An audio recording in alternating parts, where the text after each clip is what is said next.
Dentro de estas montañas habitan corazones que laten a un mismo ritmo que define quiénes somos.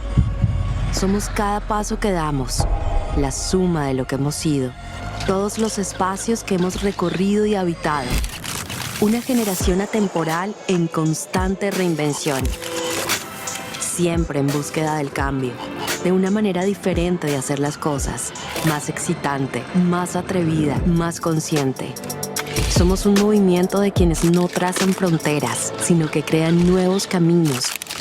Donde está el silencio, somos los que encuentran inspiración, que crean su propia banda sonora para bailar con ella. Somos los que sabemos que nacimos para dejar un legado, para ser el inicio de algo más grande. Somos una sola ciudad, hecha de muchas ciudades, porque solo juntos somos.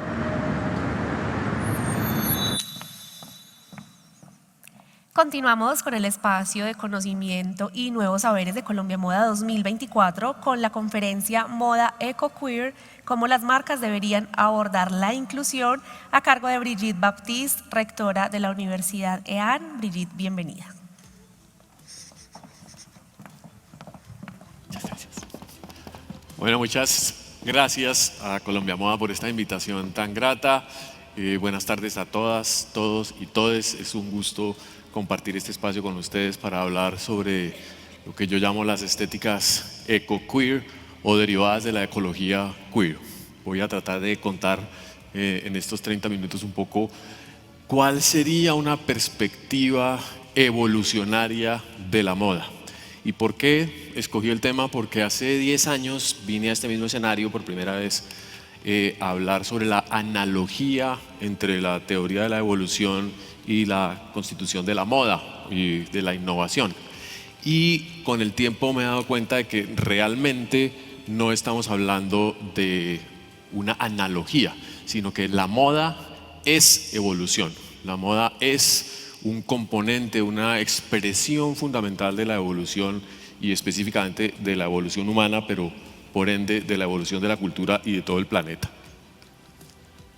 Estéticas eco-queer hace referencia al cambio que está experimentando el cuerpo humano a lo largo de su historia como especie y sobre todo el cambio que experimentará, tanto voluntario como involuntario, porque estamos abocados a los efectos del cambio climático, a los efectos de las migraciones y de del continuo mestizaje que por fortuna sigue dándose. Estamos expuestos a nuevas enfermedades y sobre todo estamos expuestos a lo que la quimera de la sirena le está diciendo a su quimera tecnológica: ¿de qué te vas a vestir tú, cyborg? Estamos cambiando gracias a la tecnología de una manera increíble. Un poco entonces evolución de la moda, evolución del género, evolución de la especie. Hay gente que está diciendo que estamos a punto de dar un brinco cualitativo y convertirnos en otra especie. Habría que ver si eso tiene sentido o no desde la biología.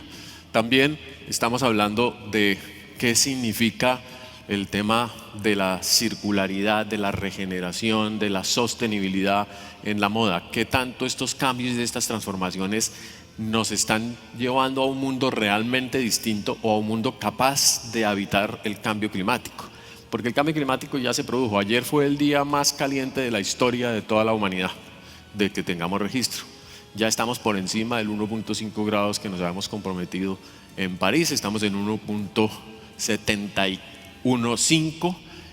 Claro, no se va a declarar la ruptura de ese umbral hasta tanto no sea continuo por más de 6 meses, pero ya estamos viendo más de una semana, 15 días, un mes en que la temperatura promedio del planeta está por encima de 1.5. Es inevitable que lleguemos a eso y parece que es inevitable que lleguemos a los 2 grados centígrados con consecuencias muy inciertas, pero que no vamos a convertir en mensajes apocalípticos, sino en retos de adaptación. Por eso también hablamos de cómo los animales, cómo la vida en general ha producido diferencia a lo largo de millones de años.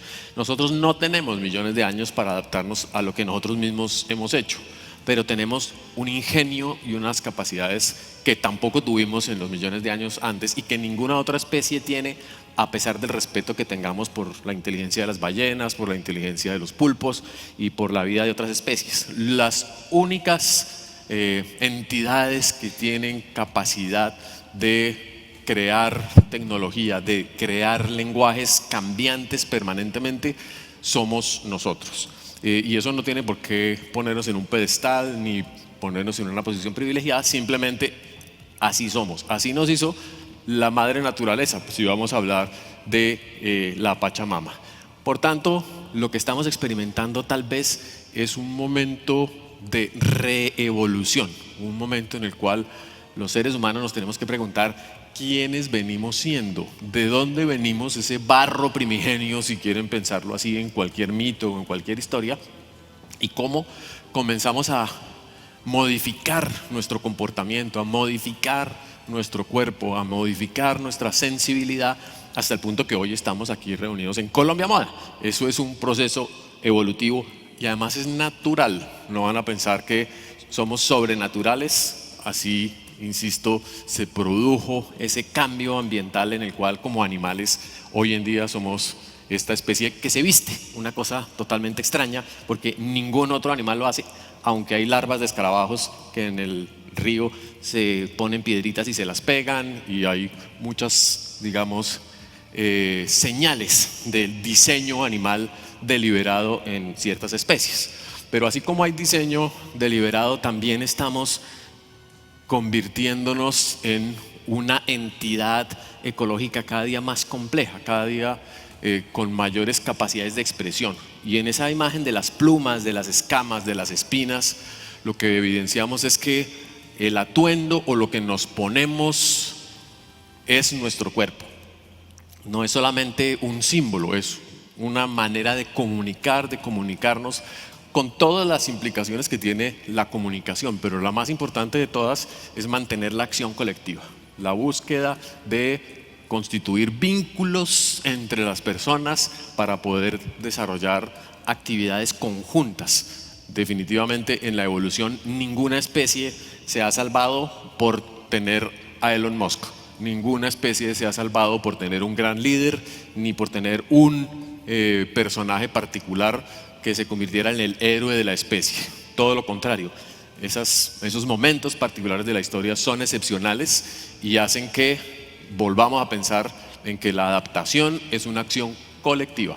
Y por eso la moda compartida, la moda conversada es la estrategia más interesante que disponemos nosotros hoy en día para plantear cómo habitar, vivir en el mundo contemporáneo.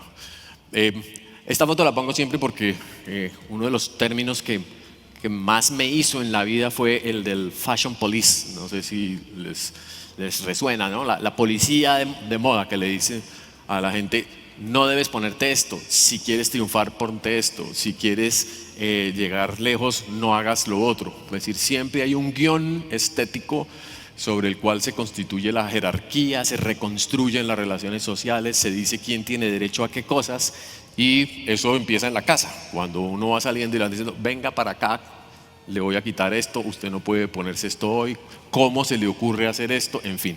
Yo creo que sigue pasando. Yo ya tengo 60 años, me pasó mucho de chiquita, y trato de no replicar el ejercicio de vigilancia del atuendo, pero es muy, muy frecuente todavía.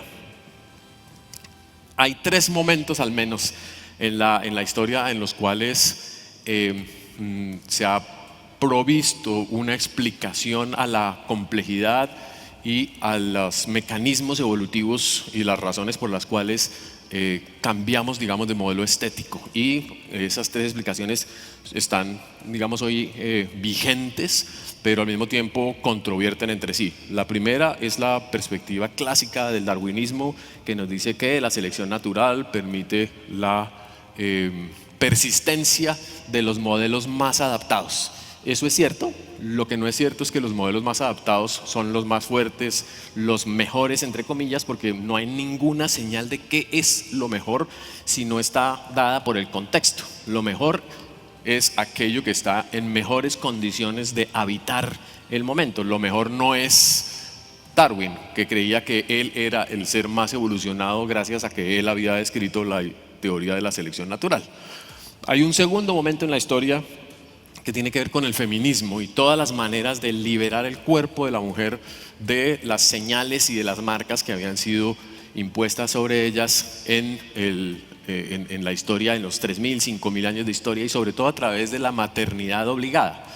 Claro, hace 5.000 años las mujeres vivían 30 años a lo sumo, tenían 15 partos, morían 10 de sus 15 hijos y morían más de la mitad de las mujeres que entraban en periodo de gestación por temas de salud, por temas de violencia, por toda clase de restricciones, digamos, a la procreación. El control de la procreación, sin embargo, se fue volviendo progresivamente innecesario y políticamente ilegítimo. Nadie tiene por qué definir el control de mi cuerpo. Ese mensaje es poderosísimo y tal vez es la revolución cultural más importante que ha tenido la humanidad desde que existe. Esa posibilidad traída por la reflexión feminista de que no estamos obligadas a nada. Nadie está obligado a nada, sería la consecuencia, y de ahí la liberación y la explosión del pensamiento queer, que es la última señal de esa transición hacia los modelos del cyborg. Somos capaces de resignificar el género, somos capaces de construir nuevos cuerpos donde el género es una categoría gozosa, es una categoría completamente estética, no es una categoría natural, no es una categoría obligatoria, sino es una perspectiva de ser, una perspectiva de manifestarse de acuerdo con ciertos parámetros. Cuando alguien se para frente a mí y me dice, pero defínase, ¿usted es hombre o mujer? Y yo me digo, ¿cómo para qué? ¿Cuál es su propósito? ¿De qué le sirve que yo le aclare? ¿Me quiere embarazar? No estoy segura que le pueda ayudar en eso. ¿Quiere pasar un rato agradable conmigo esta noche? Tal vez se lo pueda proporcionar si se porta bien, por supuesto. En biología lo que sí sabemos, y es una muy buena señal de cómo funciona el cambio, es que desde el principio ese DNA o esa proteína larga con la que empezó la vida, o creemos que empezó la vida hace 3.500 millones de años, funciona como un mecanismo que se vuelve más complejo sin necesidad de intervención de actores externos. Soy profundamente atea, pero eso no quiere decir que no exista la posibilidad de que alguien coja el hilito de ADN y lo teja. Sería muy bonito, como las parcas que definen dónde cortan el hilo de la vida. Pero también uno podría decir hay tejedoras como Aracne que hacen en la tradición griega tejidos importantes, en la tradición wayú, en las tradiciones amazónicas, etcétera, etcétera. Los dioses son tejedores, o las diosas son tejedoras de ADN, podría uno decir. Y ese ADN se va volviendo bidimensional, tridimensional, y también puede convertirse en multidimensional. ¿Qué es lo que pasa cuando uno teje algo? Que se enreda. Siempre aparece algo que constituye un nudo bidimensional, un nudo tridimensional, y por eso existe en biología lo que llamamos la proteómica, que es el arte de tejer proteínas. Uno puede armar nuevas proteínas a partir de proteínas antiguas y de hacer edición genética. Eso hace que la evolución siempre sea un libro abierto, siempre sea un libro por escribir, y siempre tengamos la posibilidad de transformar lo que llamamos naturaleza. Eso que llamamos naturaleza y que para Darwin resultaba muy misterioso en términos de la identidad. Darwin, como muchos naturalistas, puso en evidencia que son los machos de muchas especies, especialmente de las aves, los que se visten de colores brillantes, los que despliegan capacidad de seducción para atraer a las hembras, que normalmente en estos grupos parecían ser las que se vestían siempre de uniforme, grisecitas, calladitas, allá, ahí arrinconaditas. Pero ellas teóricamente escogían al macho más deslumbrante. No es claro cómo operaría ese mecanismo, salvo suponer que el macho, al desplegar mucha capacidad, es porque pues es muy rico, tiene mucho billete, tiene mucha capacidad de hacer cosas, y eso querría decir en biología fitness, capacidad. Pero después lo que se vino a descubrir, y lo que hoy en día es de común conocimiento, es que las hembras no escogen al más galante, al más engalanado, por decirlo así, sino al que presuponen va a ser mejor padre o mejor progenitor, o va a tener mejores genes para su descendencia. Y en ese sentido, los indicadores de las plumas de colores y de esa joyería natural no necesariamente son los más importantes. Entonces, la excepción, que son las plumas de las aves o los colores de los peces, por ejemplo, funciona en algunas especies, pero no es la regla, no es lo general. Y por eso el libro de Darwin sobre la selección sexual quedó un poquito en el aire, no quedó establecido como una teoría firme, y hoy en día sabemos que no tiene ningún sentido, porque lo que hay es diversidad sexual en los ecosistemas y en la biodiversidad. Más del 30% de las especies, y cada día conocemos más, presentan comportamientos homosexuales, presentan comportamientos y fenómenos de transexualidad biológica o aparente, presentan arreglos familiares y de cuidado completamente distintos. Entonces, que tan lindos los cisnes porque son monógamos y porque viven toda la vida juntos para cuidar el hogar. Esa es una narrativa de príncipes y princesas medievales, pero en la naturaleza eso no se presenta. Eso es excepcional. Lo que pasa es que nos causa mucha ternura y nos gustaría ser como los cisnes. No, a mí no, pero quisiéramos tal vez estabilidad. Y esa es una palabra que voy a usar más adelante, porque parte del mito sobre la sostenibilidad, del mito sobre la cultura, es que los humanos les gusta la estabilidad, que buscamos vivir tranquilos, la vida sabrosa. No es cierto. Somos adictos a la adrenalina, somos adictos al cambio.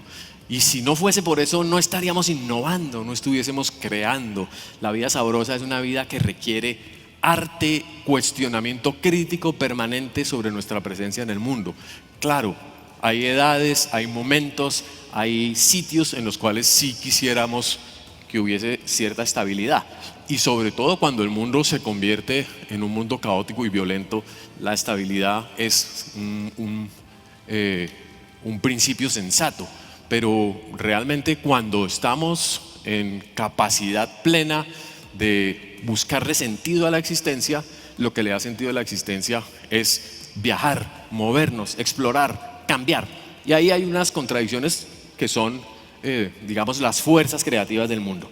En lo que llamamos naturaleza, y este es un mensaje que quiero dejar muy importante, no hay ningún ejemplo de qué cosa es mejor que otra.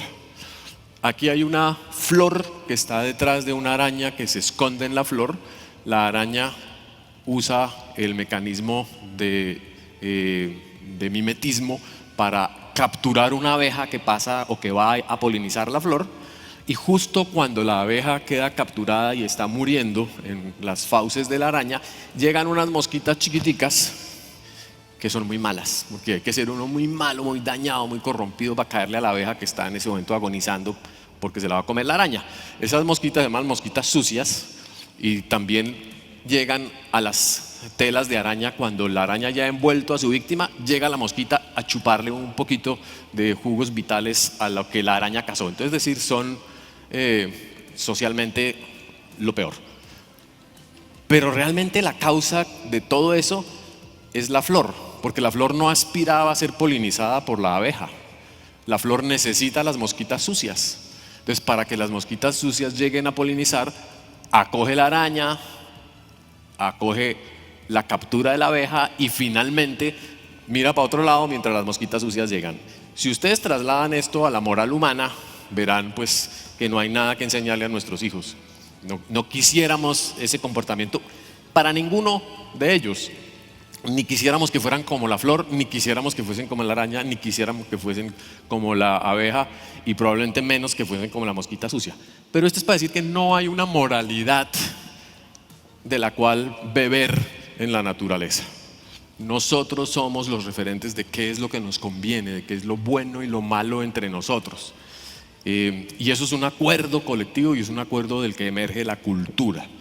De ahí para adelante entonces vamos a hacer el acuerdo de que no vamos a usar nunca la palabra naturaleza para hablar de lo bueno o lo malo de la moda, que esta fibra es más natural, no, es más orgánica, que este atuendo es más natural, no, es biomimético, es más parecido al de cierta especie, en fin, pero lo natural no opera como referente, con un elemento adicional, que nosotros somos naturales. Si no fuésemos, ¿de dónde salimos? ¿Somos sobrenaturales? Bueno, pueden estar detrás de nosotros los alienígenas ancestrales, eso puede ser, pero también en algún punto de la historia del universo tienen que haber tenido un origen. Hace 300.000 años empezamos a salir de África y todo lo que hemos hecho desde entonces es poblar el planeta paso a paso. Estas imágenes vienen de Twitter, una discusión sobre la noción de naturalidad o no en la evolución cultural y el género en los últimos tiempos, y esta discusión tan brava que hay hoy en día acerca de nuevamente la naturalidad de los comportamientos homosexuales o de las comunidades LGBTIQ+. Dicen es que somos malas personas porque no somos naturales, porque eso no está en el guión. Pues sí está en el guión y está en todas partes, pero además el guión lo escribimos nosotros. La cultura la escribimos nosotros. Entonces, una caricatura, no sé si la alcanzan a ver, una ilustración en la parte de arriba que se publicó en el 2017 por una tuitera que se llamaba La Barbie Cansadísima, resulta modificada en la segunda línea y luego multiplicada cientos de veces, y ustedes van a encontrar cientos de estos memes clásicos ya en Twitter para hablar de la multidireccionalidad de la evolución. No hay un camino evolutivo, no hay teleologías, no vamos hacia, no, eso lo vamos construyendo todos los días. Los que sí necesitamos tener en cuenta es que esa construcción es adaptativa. Ese todos los días hay que estarlo reflexionando, hay que estar pensando si esto me conviene, nos conviene colectivamente. El reto ante el cambio climático es de adaptación. ¿Cómo vamos a hacer para sobrevivir en un mundo de 2 grados centígrados más? ¿Cómo vamos a hacer para sobrevivir en un mundo lleno de eventos extremos climáticos, de más inundaciones, de más huracanes, de cambios en la química del océano, de cambios en la química atmosférica y todos los efectos que ello trae? Adaptándonos. Pero adaptándonos no es sentarse a esperar que no me toque a mí, tratar de ubicarnos en el sitio donde caigan menos rayos, como decía alguien. No, adaptarnos quiere decir responder con ingenio y creatividad a los retos que nos plantea la transformación ambiental del mundo. Eso es lo que hemos hecho durante, les decía, 300.000 años, 200.000 años. Este mapa muestra es el trasegar de lo humano colonizando nuevos espacios. Ustedes se imaginan una especie que desciende de un ancestro común con los monos, que sale de África y que llega hasta Escandinavia. El cambio climático al que se enfrenta esa especie en menos de 20.000 años es tremendo. Una especie que no conocía la nieve, una especie que no conocía las estaciones, una especie que no sabía comer arenque, una especie que le tocó vivir en bosques completamente distintos, con animales completamente distintos, con enfermedades completamente distintas. Entonces, los seres humanos nos hemos adaptado a todas las condiciones del planeta y además seguimos caminando, seguimos migrando, seguimos moviéndonos de un lado para el otro, y lo hemos hecho construyendo 2 cosas: una interpretación de los ecosistemas y, por otro lado, una intervención en los ecosistemas. En algunos casos las intervenciones son fatales, es decir, la retroalimentación y las consecuencias de la transformación son tremendamente negativas, y se supone que vamos aprendiendo para no repetir los errores. Es más o menos, los humanos no somos tan buenos evitando repetir los errores, pero de alguna manera sí tenemos la capacidad del análisis histórico, temporal, de la memoria, que es un elemento fundamental. Estas 4 o 5 imágenes que siguen tienen que ver con la afirmación que yo hacía al principio acerca del papel que jugaron los feminismos en la liberación del cuerpo, que viene a ser fundamental en este momento en que la moda se vuelve parte del cuerpo. De no haber sido por ese proceso, tampoco tendríamos una perspectiva de inclusión como la que tenemos hoy en día, porque los cuerpos son distintos, porque somos soberanas sobre nuestro cuerpo, porque podemos pedir espacio para nuestro cuerpo de acuerdo a nuestras necesidades, independientemente de si somos madres o no.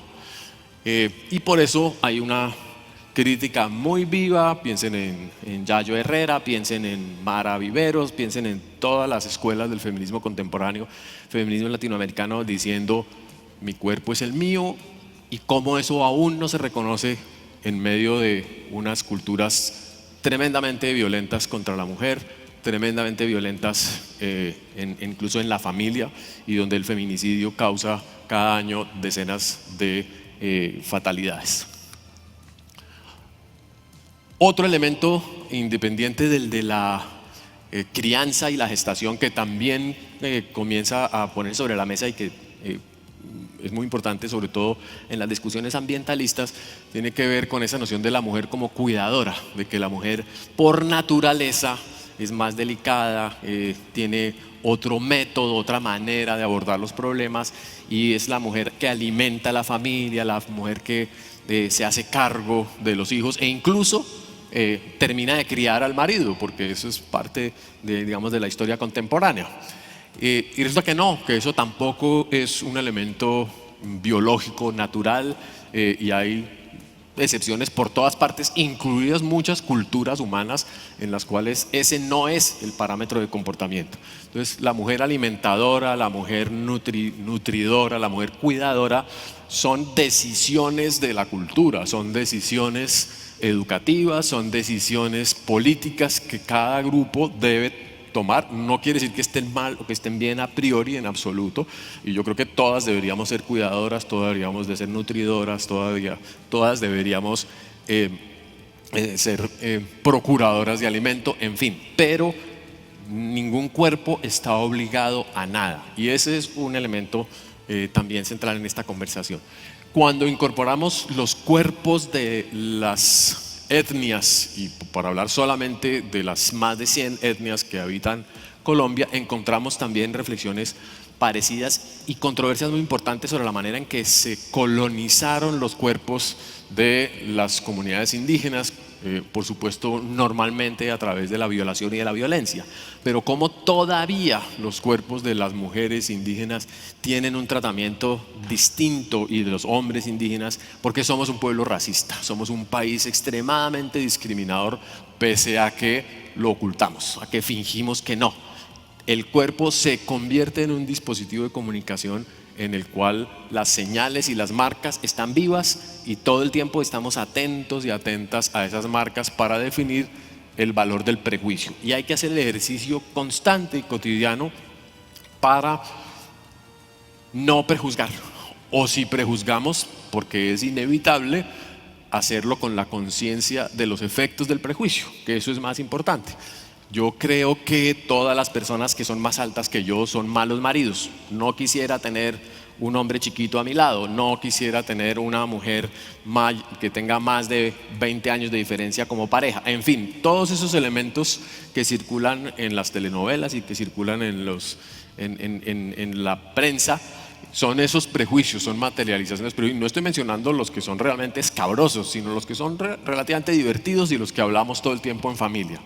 Pero cuando nos enfrentamos a las mujeres trans de Carmatarrúa, aquí vi que tenían un stand sobre la creatividad de las mujeres trans en Vera. Estamos hablando de un ejercicio de inclusión y de respeto muy importante, que no es frecuente, que no se repite en otras partes, y por lo cual realmente agradezco mucho a Colombia Moda que lo haga permanentemente. Pero ¿qué hay en la condición de feminidad contemporánea que nos hace pensar más ecológicamente? Pues es exactamente lo que vengo contándoles, es la conciencia de que la naturaleza no puede ser un determinante de las decisiones políticas. Y esto puede ser muy controversial y espero que se lo lleven para discutir después, porque estamos en un momento de crisis ambiental en la que todos decimos hay que hacer las cosas como lo hace la naturaleza. Pues no, porque la naturaleza no hace las cosas, no tiene agencia, no decide, aunque es una narrativa muy llamativa hablar de la Pachamama, hablar de que los ríos tienen presencia jurídica, tienen derechos, las montañas. Es cierto, podemos constituir una comunidad ampliada con seres o entidades no humanas, pero ¿realmente tienen agencia? ¿Realmente nos dicen cosas? ¿O somos nosotros los que estamos oyendo voces, por decirlo de alguna manera? Podemos convertirlo en todo un acervo de símbolos para comportarnos mejor, para construir más bienestar, para respetar el espacio del agua, del aire, de la montaña, de los seres vivos no humanos. Pero en el momento en que le damos agencia plena a esa naturaleza, acabamos en manos de los sacerdotes y las sacerdotisas que dicen que hablan con los animales. Y yo no sé si alguno de ustedes habla con los animales. Yo hablo con mis gatos, hablo con mis plantas. Y cuando llega alguien a la casa, le digo, el gato te está diciendo que hueles feo. Y con toda la razón la persona que llega me dice, ¿por qué no me lo dices tú en vez de poner a tu gato a que me lo diga? Y yo sí creo que hay un elemento de intermediación hoy en día tremendamente crítico en términos de la forma en que le atribuimos agencia a los demás. Y eso va a ser importante en el diseño y en la moda porque inhibe la construcción de colectividades saludables. En el momento en que tratamos de cambiar las jerarquías, las relaciones de poder, de cuestionar los liderazgos con base en la crisis ambiental, con base en la crisis de los géneros, y volvemos a nombrar sacerdotes, volvemos a crear héroes o heroínas, repetimos la historia de la pasada glaciación y volvemos a repetir el ciclo. Y el ciclo no es una economía circular, es un ciclo vicioso, un ciclo en el que el poder queda en manos de los iluminados. Y no queremos iluminados, realmente, salvo la rectora de la Universidad de Dan, hay pocos. Entidades ecológicas, entonces, serían los elementos que participan hoy en día de ese ecosistema extendido que nosotros hemos contribuido a crear, con las deficiencias propias de nuestro criterio, pero también con los logros propios de nuestro talento. Entonces, somos capaces de convivir con la palma de cera, que es transexual, somos capaces de convivir con personas a las que le falta una pierna y además recuperar espacios de creatividad y de participación a partir del diseño y del arte. Somos capaces además de cuestionar la discriminación en todos los frentes. En todos los frentes. La libertad humana sigue siendo un elemento central en la constitución de nuestra identidad. Y si permitimos que los discursos de conveniencia y los discursos de miedo de la crisis ambiental o derivados de la crisis ambiental o social tomen posición de nuevo, insisto, sacrificamos nuestra libertad y nuestra capacidad creativa. Entonces, si hay algo interesante en Colombia, si hay algo interesante en Medellín y aquí que estamos viviendo, es la capacidad creativa. Sin embargo, Colombia es el 68º país con inteligencia creativa en los estándares mundiales que miden 70 países. Es decir, estamos en la cola total del pensamiento creativo evaluado con los mismos estándares y somos el último país de la OCDE en pensamiento creativo. ¿Y eso por qué? Porque le tenemos miedo a la creatividad, le tenemos miedo a la crítica, le tenemos miedo a cuestionar la conveniencia o incluso la estética o los motivos que hay detrás de la creatividad. Y resulta que la creatividad vive del pensamiento crítico. Estos dos son autores importantes hoy en día de lo que llamamos la ecología queer, que básicamente dicen lo que yo les estoy diciendo y a quienes estoy pues obviamente muy agradecido, Catriona Sandiland y Timothy Morton, que hablan sobre la transformación del cuerpo y de la identidad humana como un mecanismo de liberación progresiva de lo que es nuestra especie, sin necesidad de hacer gestos grandilocuentes. Por supuesto, cada quien verá cómo lo asume. La ecología queer es una constelación de prácticas que quiere irrumpir en las articulaciones comunes, en los discursos y en las instituciones de la sexualidad y la naturaleza, donde todo el tiempo estamos escuchando esto no es natural, por lo tanto es malo. Eso es lo que dice la ecología queer, y promueve un pensamiento complejo, promueve una biopolítica transformativa y sobre todo insiste en unas prácticas eróticas distintas. Dice un pensamiento donde el deseo, donde el erotismo se manifieste de una manera cada vez más constructiva y no represiva, que es como la modernidad ha constituido el juicio sobre el deseo, fundamentalmente.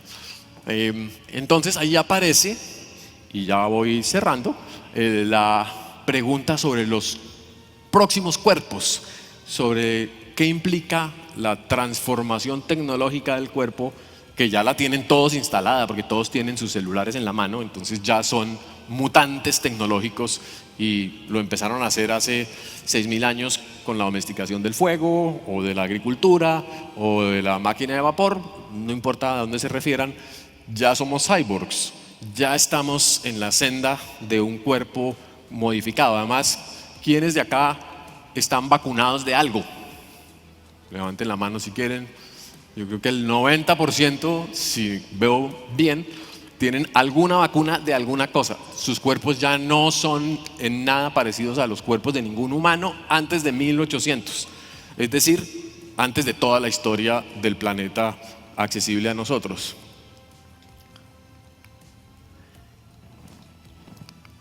¿Cuáles van a ser los problemas que tenemos que afrontar entonces? Pues esa pregunta que nos hace Deleuze es de quiénes venimos siendo, no quiénes somos, sino quiénes venimos siendo, de dónde venimos y hacia dónde nos proyectamos, cómo construimos nuestra identidad hacia el futuro. Y es una pregunta que requiere la libertad como prerequisito, requiere la capacidad creativa para decir yo vengo siendo y me voy transformando hacia y lo voy explorando y no tengo angustia de tener una respuesta parcial cuando te preguntan ¿y tú qué eres? Humano, humana. No, pero más, soy padre, soy hija, soy profesional, soy de Envigado, soy latinoamericana. Es decir, esas categorías ontológicas todas son trampas tremendas porque te atrapan y acabas en una maraña de eventos o de ontologías que no te dejan liberarte y tratar de ser otra cosa. Vamos a ser transhumanos, es decir, nos vamos a proyectar como humanos con tecnología hacia el futuro. Las inteligencias artificiales se supone que están para ayudarnos porque nosotros las hicimos. Puede que la embarremos porque confiemos demasiado en ella, nos volvamos perezosos, pero lo cierto es que nuestros cuerpos en el futuro tendrán cabezas intercambiables o nuestras cabezas tendrán cuerpos intercambiables. Fantasía, ciencia ficción, parcialmente. Las predicciones de la singularidad siguen apuntando a que el 2030 la inteligencia artificial será más compleja que la inteligencia humana, entonces no sabemos si aparece la Matrix en juego. Pero también tenemos la capacidad de habitar el metaverso, la capacidad de trasladarnos a otros universos nuevos que tienen ecología, porque tienen energía, tienen reglas, tienen funcionamiento. Entonces, una parte de lo trascendente humano es la constitución y la capacidad de habitar los metaversos. El Instituto de Moda Digital de Londres nos propone un mundo en el cual no necesitamos ropa, no necesitamos atuendos, porque eso lo vamos a tener digitalmente en el metaverso. Entonces, cada vez que nos trasladamos al metaverso, nos recreamos para expresar nuestra voluntad de ser ahí mismo. Entonces, y para concluir, diría que a lo que nos enfrentamos es a una serie de decisiones estéticas, realmente, éticas y estéticas, en las cuales nuestro cuerpo se pone en juego cada vez más, nuestra capacidad creativa respecto a los atuendos, respecto a la tecnología, respecto a las interacciones sociales, va transformándose, ojalá para construir sostenibilidad, para construir un nuevo ecosistema en el cual vivamos con más justicia y compartamos el espacio, obviamente, con los otros seres no humanos. Muchas gracias.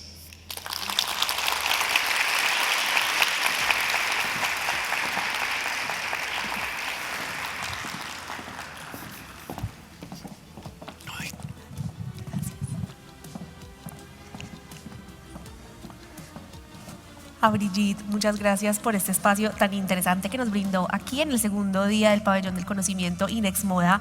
Pascual Bravo, en este momento a los presentes y a quienes nos ven vía streaming por Teleantioquia y Telemedellín, los invito a escanear el código que ven en la pantalla, a diligenciar la encuesta para que puedan obtener descuentos increíbles en nuestras consultorías, paquetes de conferencias en tendencias, sostenibilidad, modelo de negocio y consumidor, y también en nuestra comunidad de emprendedores Ceres.